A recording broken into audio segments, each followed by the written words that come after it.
Hello friends, welcome to our channel. இன்னைக்கு வீடியோவில் நம்ம என்ன பார்க்க போகிறோம் அப்படின்னு பார்த்தீங்கன்னா, பட்ஜெட் பிளானிங் தான் பார்க்க போகிறோம். இந்த வீடியோவில் நான் வந்து எங்கள் வீட்டுக்கான பிப்ரவரி மாதம் முடிஞ்சு மார்ச் மாதத்துக்கான பட்ஜெட் பிளானிங் தான் உங்களோட ஷேர் பண்ணி போகிறேன். ஆனால் இந்த வீடியோவில் சொல்லியிருக்கிற விஷயங்கள் எல்லாமே மாத சம்பளம் வாங்குறவங்க எப்படி வந்து உங்கள் வீட்டுக்கும் பட்ஜெட்டை பிளான் பண்ணிக்கலாம், எப்படி அதிகமாக சேமிக்கலாம், என்ன மாதிரியான சேமிப்புகள்லாம் பண்ணலாம், மணி சேவிங் சேலஞ்ச் எங்கெல்லாம் பண்ண முடியும் அப்படிங்கிறதுக்கான டிப்ஸ் அண்ட் ட்ரிக்ஸை தான் இந்த வீடியோவில் ஷேர் பண்ணியிருக்கிறேன். இந்த வீடியோவில் சொல்லியிருக்க விஷயங்கள் கண்டிப்பாக உங்களுக்கு யூஸ்ஃபுல்லாக இருக்கும். அதனால் வீடியோவை ஸ்கிப் பண்ணாமல் முழுமையாக பாருங்கள். நம்ம சேனலை இதர் வரைக்கும் பார்த்து தொடர்ந்து சப்போர்ட் பண்ணிட்டு இருக்கிற உங்கள் அத்துணை பேருக்கும் என்னுடைய மனமார்ந்த நன்றிகளை தெரிவிச்சுக்கிறேன். நம்ம சேனலை பார்த்து சப்போர்ட் பண்ணிட்டு இருக்கிறீங்க. பட் வந்து நிறைய பேர் சப்ஸ்கிரைப் பண்ணாமல் பார்த்துட்ருக்கீங்க. எனக்காக சப்ஸ்கிரைப் பண்ணி வச்சுட்டு பாருங்கள். வாங்க வீடியோக்குள்ளே போவோம். இந்த பட்ஜெட் வந்து ஒவ்வொரு மாதமும் பிளான் பண்ணுறதுக்கு பார்த்தீங்கன்னா, இந்த 2024ல் நான் வந்து இது புதுசாக வாங்கினது. இதுவுமே வந்து ஆல்ரெடி நான் வந்து ரிவ்யூக்கு வந்து உங்களோட ஷேர் பண்ணியிருந்தேன். நிறைய பேர் பார்த்துட்டு நல்லாயிருக்கு, சப்போர்ட் பண்ணியிருக்கிறீங்க. இது பார்த்தீங்க அப்படின்னா, இது வந்து லாஸ்ட் இயரோட என்னுடைய மந்த்லி பட்ஜெட் பிளானிங்க்கான டைரி. பட் நீங்கள் பார்க்குறவங்க நீங்கள் கேட்கலாம், அந்த டைரி இருந்தால் தான் பண்ண முடியுமா பட்ஜெட் பிளானிங் அப்படின்னு? கண்டிப்பாக கிடையவே கிடையாது. வீட்டில் வந்து ஒரு நம்ம வீட்டு குழந்தைங்களோட ஒரு நோட் புக் இருந்தால் கூட போதும். பழைய நோட் புக் இருந்தாலும் பரவாயில்ல. ஒரு 10 நிமிஷம் ஒதுக்கி நீங்கள் வந்து மாதத்துக்கான பட்ஜெட்டை பிளான் பண்ணிட்டீங்க அப்படின்னா, அந்த மாதத்தில் உங்களால் வந்து டென்ஷனே இல்லாமல் பணத்தை செலவும் பண்ண முடியும், சேமிப்பும் செய்ய முடியும். அதற்கான டிப்ஸ் தான் இந்த வீடியோவில் உங்களோட ஷேர் பண்ணுறேன். இப்போ நம்ம வந்து வீடியோக்குள்ளே போயிடலாம். ஆக்சுவலாக பார்த்தீங்கன்னா, இதில் வந்து இந்த மாதிரி சப்போஸ் நீங்கள் பிளானர் வாங்கணும்னு நினச்சிங்கன்னா, கண்டிப்பாக இயர் இல்லாமல் வாங்கிக்கோங்க. ஏன்னா வந்து இது வந்து பெனிஃபிட்டாக எந்த வருஷம் வேணாலும் நம்ம யூஸ் பண்ணிக்கலாம். பட் வந்து இந்த மாதிரி மென்ஷன் பண்ணது அந்த வருஷம் மட்டும் தான் நம்மளால் யூஸ் பண்ண முடியும். அதனால் நான் வந்து இதை சொல்கிறேன். வாங்க முடிஞ்சவங்க வாங்கிக்கலாம். இப்போ இந்த மாதத்துக்கான பட்ஜெட் பிளானிங் பார்த்தீங்க அப்படின்னா, மந்த்லி பட்ஜெட் பிளானிங் அப்படிங்கிறது தான். இந்த பிளானிங் பார்த்தீங்க அப்படின்னா, எப்போவுமே நம்ம வந்து இன்கம் வருது, நம்மளுக்கு ஒரு வருமானம் வருது அப்படின்னா, கண்டிப்பாக சேவிங் அப்படிங்கிறத எடுத்து வச்சுட்டு, அதுக்கப்புறம் செலவுகள் அப்படிங்கிறத நம்ம வந்து ஃபார்முலாவாக கண்டிப்பாக வச்சுக்கணும். அதுதான் வந்து நம்ம வந்து பட்ஜெட் போடுறதுக்கான அர்த்தமே. அதனால் கண்டிப்பாக பட்ஜெட் போடுறீங்கன்னா, சேவிங்ஸ்னு ஒரு குறிப்பிட்ட அளவு அமௌண்ட்டை எடுத்து வச்சுட்டு, அப்புறம் வந்து செலவுகளுக்கு பிளான் பண்ணுங்கள். இதில் வந்து நாங்கள் எப்படி பிளான் பண்ணுறோம் அப்படின்னு பார்த்தீங்கன்னா, ட்ரை டு ஃபாலோ, அதாவது காமனாக நம்மளுடைய எக்கனாமிஸ்ட்லாம் சொல்கிற ரூல் என்ன அப்படின்னு பார்த்தீங்கன்னா, 50, 30, 20 அப்படிங்கிற ரூல் தான். பட் நாங்கள் எப்படி ஃபாலோ பண்ணுறோம் அப்படின்னு பார்த்தீங்கன்னா, 50, 20, 30 அப்படிங்கிற ரூலை ஃபாலோ பண்ணுறோம். அப்படின்னா என்னன்னு பார்த்தீங்கன்னா, 50% வந்து நீட்ஸு, 30% வந்து சேவிங்ஸு, 20% வந்து வான்ஸு. பட் வந்து அவங்க சொல்கிற ஃபார்முலா என்னென்னா, 50% வந்து நீட்ஸு, 30% வந்து வான்ஸு, 20% வந்து சேவிங்ஸ் அப்படின்னு சொல்கிறாங்க. பட் எங்கள் வீட்டில் வந்து நாங்கள் இந்த ஃபார்முலா தான் ஃபாலோ பண்ணிகிட்ருக்கோம். 30% மேக்ஸிமம் வந்து சேமிக்கிறதுக்கு ட்ரை பண்ணிகிட்ருக்குறோம். பட் வந்து சில மாதங்களில் முடிஞ்சிருது, சில மாதங்களில் முடியறதில்ல. ஏன்னா நம்மளுக்கு வந்து எமர்ஜென்சி வரும்பொழுது நம்மளால் அதை பண்ண முடியாது. பட் மேக்ஸிமம் வந்து 30% வந்து நாங்கள் சேவ் பண்ணிட்டு தான் இருக்கிறோம். நீங்களுமே பிளான் பண்ணிங்கன்னா கண்டிப்பாக உங்களாலையும் சேவ் பண்ண முடியும். இந்த மாதிரி பட்ஜெட் பிளானிங் பண்ணுறதுக்கு முன்னாடி நம்ம பண்ண வேண்டிய விஷயம் என்ன அப்படின்னு பார்த்தீங்கன்னா, ஃபஸ்ட்டு வந்து மந்த்லி கோலை வந்து ஃபிக்ஸ் பண்ணிக்கோங்க. ஏன்னா ஒவ்வொரு மாதத்துலேயும் ஒவ்வொரு மாதிரியான செலவுகள் இருக்கும், சேமிப்புகள் இருக்கும். அப்போ வந்து அதுக்கு அந்த மந்த்துக்கான கோலை வந்து ஃபிக்ஸ் பண்ணிக்கோங்க. இப்போ எங்கள் வீட்டில் பண்ணியிருக்கிறது பார்த்தீங்கன்னா, மணி சேவிங் சேலஞ்சு. இந்த மணி சேவிங் சேலஞ்ச் அப்படிங்கிறது பார்த்தீங்கன்னா, நம்ம சேனலை தொடர்ந்து பார்த்துருக்கவங்களுக்கு தெரியும். ஒவ்வொரு மாதமும் நான் ஒரு வித்தியாசமான மணி சேவிங் சேலஞ்ச் வந்து உங்களோட ஷேர் பண்ணிட்டு வந்துட்டுருக்கேன். இந்த மார்ச் மாதத்துக்கான மணி சேவிங் சேலஞ்சும் கண்டிப்பாக நாளை மறுநாள் உங்களோட நான் ஷேர் பண்ணுறேன். அப்புறம் வந்து கோல்டு சேவிங் அப்படிங்கிறது நான் மாதம் பண்ணிகிட்ருக்கேன். அதுவுமே எப்படி பண்ணுறேன் அப்படிங்கிறது இந்த வீடியோவிலே சொல்கிறேன். அதுக்கப்புறம் பார்த்தீங்கன்னா, கண்டிப்பாக லிஸ்ட் போட்டுக்கோங்க. நீட்ஸ் என்ன, வான்ஸ் என்னன்னு ரெண்டையும் லிஸ்ட் அவுட் பண்ணிவிட்டு, இதில் அவசியமாக எது தேவைப்படுதோ அதை மட்டும் டிக் பண்ணிவிட்டு வாங்குங்க. இந்த விஷயத்தை ஃபஸ்ட்டு மந்த்லி கோலாக ஃபிக்ஸ் பண்ணிக்கோங்க. அடுத்தது பார்த்தீங்கன்னா, இதெல்லாம் செய்யணும் அப்படின்னா நம்ம என்ன செய்யணும்னு பார்த்தீங்கன்னா, சேவிங் அப்படிங்கிறது டெய்லி பண்ணுறதுக்கு முயற்சி பண்ணணும். நான் வந்து இந்த மாதத்தில் என்ன பண்ணலான்னு இருக்கேன்னா, ஃபாலோ ஸ்பெண்டிங் டே அப்படிங்கிறத நான் இங்கே வந்து மென்ஷன் பண்ணியிருக்கிறேன். ஃபாலோ நோ ஸ்பெண்டிங் டே அப்படிங்கிறத ஃபாலோ பண்ணணும்னு நினச்சிருக்கேன். அதாவது வீக்லி ட்வைஸோ மந்த்லி த்ரைஸோ வந்து ஒரு சில நாட்களில் நம்ம வந்து பணமே செலவு பண்ணக்கூடாது அப்படிங்கிற ரூலை ஃபாலோ பண்ணணும். அதே மாதிரி 30 டேஸ் ரூலை வந்து இந்த மாதம் ஃபாலோ பண்ணலான்னு இருக்கோம். அதாவது 30 டேஸ் ரூல் அப்படின்னா, ஏதாவது ஒரு விஷயத்தை செய்யணும்னு நினைக்கிறேன்னா ஒரு 3 டேஸ் வெயிட் பண்ணி அதுக்கப்புறம் பண்ணுறது. இந்த மாதிரி விஷயங்களை பண்ணணும் அப்படின்னா கண்டிப்பாக இந்த விஷயங்களை நம்ம வந்து ஆக்ஷன் பிளானாக நம்ம வந்து கொண்டு வந்துக்கணும். அடுத்தது பார்த்தீங்க அப்படின்னா, எக்ஸ்பென்சஸை எப்போவுமே நீங்கள் வந்து daily expenses, weekly expenses, monthly expenses அப்படின்னு சொல்லிட்டு 3 கேட்டகரியாக கண்டிப்பாக பிரிச்சுருங்க. பிரிச்சுட்டு நம்ம செலவு பண்ணும்போது மட்டும்தான் நம்ம வந்து கரெக்டாக வந்து பிளான் பண்ணி சக்ஸஸ்ஃபுல்லாக நம்மளால் பிளான் பண்ணிக்க முடியும். அதுவும் இல்லாமல் பார்த்தீங்க அப்படின்னா, மந்த்லி எக்ஸ்பென்சஸ் அப்படிங்கிறது. அதாவது இந்த 3 விதமான எக்ஸ்பென்சஸ்லேருந்து கண்டிப்பாக 10லேருந்து 20% வந்து சேவ் பண்ணணும். அதுக்கு வந்து நம்ம மணி சேவிங் டிப்ஸை வந்து ஃபாலோ பண்ணணும் அப்படின்னு சொல்லிட்டு நான் வந்து ஃபாலோ பண்ணி தான் மணி சேவிங் சேலஞ்சாக 2000லேருந்து 3000 கண்டிப்பாக இந்த மந்த்லி எக்ஸ்பென்சஸ்லேருந்து சேவ் பண்ணிட்டு வந்துட்டுருக்கேன். அதுவுமே வந்து இந்த போன மாதம், அதாவது பிப்ரவரி மாதத்துல என்னால் எவ்வளோ சேவ் பண்ண முடிஞ்சது அப்படிங்கிறதுமே உங்களோட நான் ஷேர் பண்ணிக்கிறேன். இப்போ வந்து நான் வந்து ஃபஸ்ட்டு வந்து பட்ஜெட் பிளான் பண்ணுறதுல ஃபஸ்ட்டு கேட்டகரியாக நான் கொண்டு வரது பார்த்தீங்க அப்படின்னா சேவிங் தான். இந்த சேவிங் அப்படிங்கிறது பார்த்தீங்கன்னா 20%லேருந்து 30% வரைக்கும் நான் சேவ் பண்ணுறேன். எதுலலாம் சேவ் பண்ணுறேன் அப்படிங்கிறத இப்போ நம்ம தொடர்ந்து பார்க்கலாம்.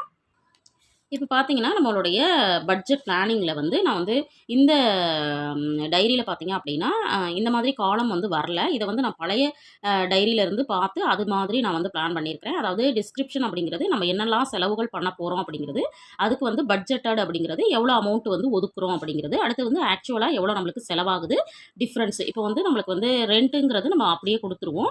இப்போ கிராசரி வந்து ரூ. 3500 நான் ஒதுக்கியிருக்கிறேன். பட் வந்து ஆக்சுவலா எனக்கு ரூ. 3000 தான் செலவாகுது அப்படின்னா மீதம் கிடைக்கும்.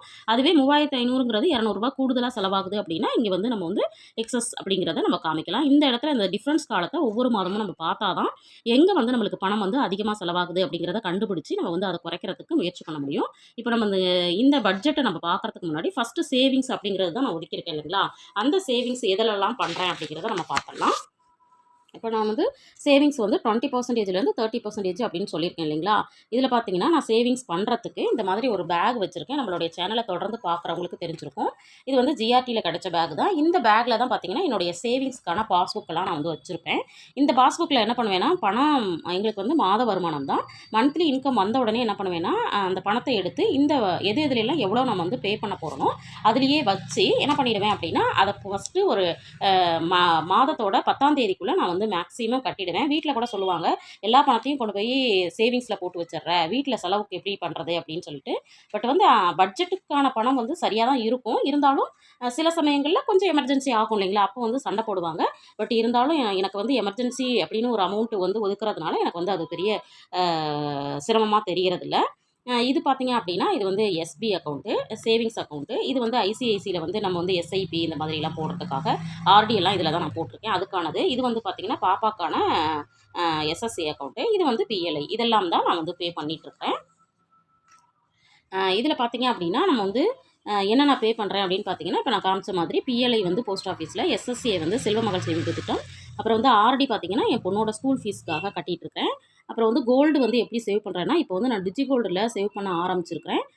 போன மாதம் தான் ஆரம்பித்தேன். பட் பார்த்தீங்கன்னா, என்னாலே நம்ப முடியல.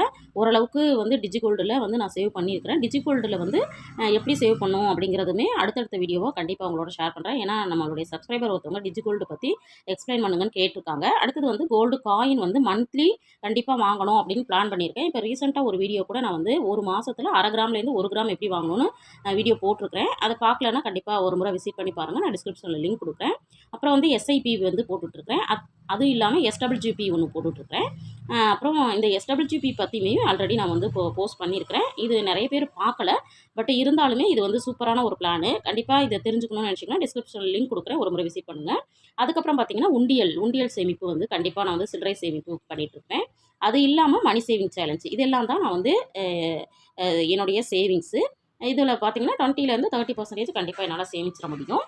இப்போ எங்களுடைய பட்ஜெட்டை வந்து நம்ம பார்த்துடலாம். இந்த பட்ஜெட்டில் பார்த்திங்கன்னா, நாங்கள் வந்து ரெண்ட்டு வந்து 6000 வந்து கொடுத்துட்ருக்குறோம். அடுத்தது பார்த்திங்கன்னா, மளிகை ஜாமான் வந்து ரூ. 3500 தான் கொடுத்துருக்குறேன். இது வந்து கம்மியாக சிலர் வந்து ரொம்ப கம்மி அப்படின்னு சொல்கிறாங்க. அது இல்லாமல் ரைஸ் வந்து நீங்கள் இன்க்ளூட் பண்ண மாட்டேங்கிறீங்கிறாங்க. பட் எங்கள் வீட்டில் வந்து ஒரு மாதம் விட்டு ஒரு மாதம் வந்து ரைஸ் வாங்குவோம். அந்த ரைஸ் வாங்கும்போது மளிகை ஜாமான் கம்மியாக வாங்குவோம். ரைஸ் வாங்காத மாதத்தில் மளிகை ஜாமான் கொஞ்சம் அதிகமாக வாங்கிக்குவோம். அந்த மாதிரி அட்ஜஸ்டபிள் ஆகிறதுனால ரூ. 3500 போதுமானதாக இருக்குது. அதுவும் இல்லாமல் பார்த்திங்க அப்படின்னா, எங்களுக்கு வந்து ரேஷனில் கொடுக்குற பச்சரிசி, புழுங்கல் அரிசி, அதுக்கப்புறம் வந்து எண்ணெய், பருப்பு எல்லாமே எங்கள் வீட்டில் வந்து யூஸ் பண்ணுவோம். அதனால் வந்து எங்களுக்கு இது போதும். பால் வந்து ரூ. 1500, வெஜ்ஜு நான்வெஜ்ஜுக்கு பார்த்தீங்கன்னா ரூ. 2600, ஃப்ரூட்ஸு ஸ்நாக்ஸுக்கு ரூ. 1200, பெட்ரோல் வந்து ரூ. 1500, கேஸுக்கு பார்த்தீங்கன்னா ஒரு மாதம் ரூ. 600, இன்னொரு மாதம் ரூ. 600 எடுத்து வச்சோம்னா ரூ. 1200 போதும். அப்புறம் வந்து மெடிக்கலுக்கு வந்து ஒரு ரூ. 500, ஈபிக்கு வந்து ரூ. 500 பயன்படுத்தணும்னு சொல்லிட்டு நாங்கள் பயன்படுத்திட்டு இருக்கோம். மாதம் வந்து ரூ. 400 எடுத்து வச்சோம்னா 2 மாதத்துக்கு நம்மளுக்கு ரூ. 800, ரூ. 500 தான் செலவாகும். மீதி ரூ. 300 எங்களுக்கு சேமிப்பு தான் ஆகுது. அடுத்தது மொபைல் பார்த்தீங்கன்னா, மாதம் ரூ. 500 எடுத்து வச்சோம்னா 3 மாதத்துக்கு ரூ. 1500.